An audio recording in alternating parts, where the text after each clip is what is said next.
My name is Adam Fritz. I'm the Acting Director of Engagement and Digital Communications at the Blueprint 2020 National Secretariat in the Privy Council Office.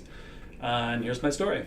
So I joined the Federal Public Service in 2005, and before that, my first career was in the NGO sector.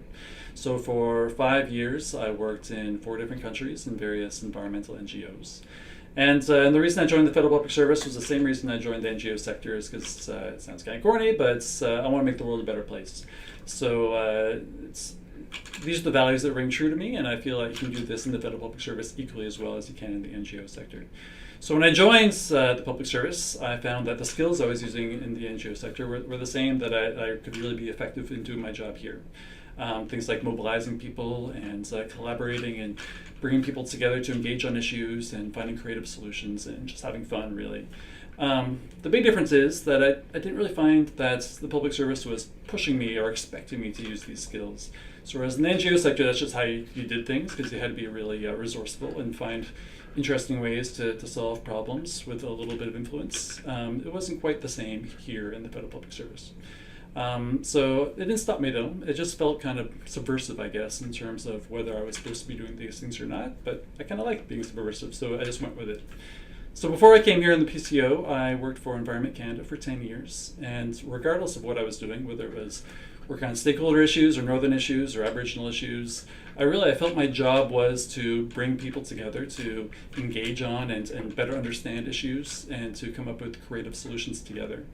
So sure, there's a lot of report writing and briefing notes up to management and so on, but I kind of felt like that was just the mechanics of making sure that we could get decision makers making the right and sustainable decisions, and the real work was the bringing people together aspect of it, which is a little bit of a different way of thinking about your job than other people do.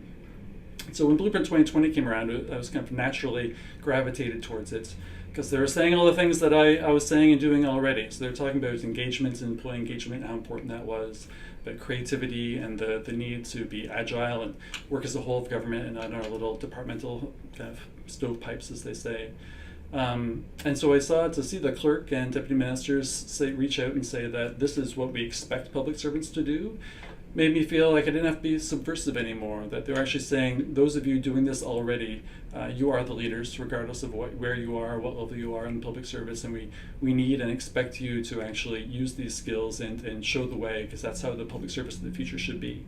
So it was pretty exciting, and I was very excited to join in with the Blueprint 2020 to spread that kind of, not the gospel, but that way of working across the Federal Public Service.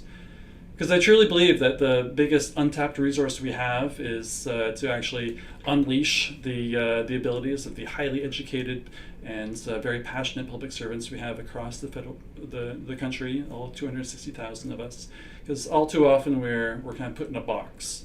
And sometimes it's the system that puts us in the box, sometimes it's our managers, but often it's just ourselves who we just make assumptions that this is the way things are supposed to be, or we just don't question why things are done a certain way. And so we put ourselves in these boxes and we don't actually allow ourselves to reach our full potential. So if I had some advice I would give to either new public servants, anyone really, it would be these 3 things. 1, use all of your skills.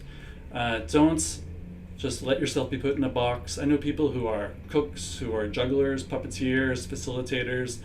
Although it's not part of their job description, they find a way to use these skills in the workplace, and sometimes it's to make their jobs more effective, and sometimes it's just to make their workplace more fun and healthy. So find a way to use all your skills so you're not limiting yourself to what you're doing during the 9 to 5 or however long you're at the workplace. 2, I would say feed your interests. So if you want to, ideally your job should be interesting and you'll want to do it, but if you're interested in something, you'll enjoy it much more. So find a way to feed those interests.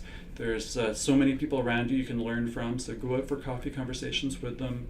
Volunteer for opportunities, whether it's the charitable campaign, Blueprint 2020, any kind of initiative where you can get out of your normal work environments and find something you're interested in. Try to do that. Get out of your cubicle as much as possible. And 3, share your passions. So you have to own who you are, and just like you can learn from others, you can also teach anyone, no matter of how much experience you have in life. We all have our own unique interests and passions that we have to share, and so don't hide it. Let it out, and make sure the more open we are of who we are and what we want to do, the more likely we'll find those opportunities with like-minded people, and great things can happen. So if we do those three things, I think we can make more productive and more healthy workplaces and just have a lot more fun.